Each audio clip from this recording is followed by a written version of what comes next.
ไม่มีเวลาที่จะคิดที่จะสนใจแต่พอได้เจอเธอ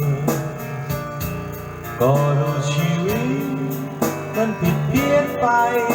ฉันกลายเป็นคนอ่อนแอไม่ชอบเลยเมื่อไรที่อยู่ใกล้เธอฉันรู้สึกเรากับเคลิ้มไปไม่เป็นตัวเองไม่เหมือนเคยแต่พอเธอห่างหายไปฉันลืมยังไม่ได้ทำไมต้องเป็นไม่เข้าใจ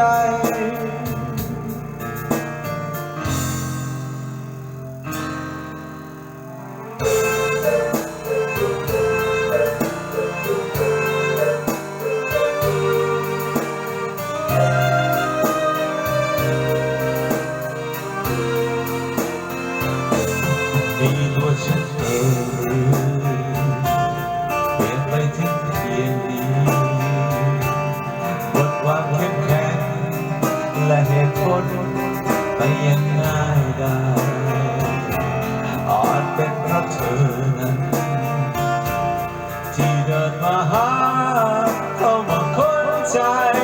และฉันก็เลยเปลี่ยนไปเพราะรักเธอเมื่อไรที่อยู่ใกล้เธอฉันรู้สึกเรากับเคลิ้มไปไม่เป็นตัวเองไม่เหมือนเคยแต่พอเธอห่างหายไปฉันลืมยังไม่ได้ทำไมต้องเธอไม่เข้าใจเมื่อไรที่อยู่ใกล้เธอฉันรู้สึกเราเคลิ้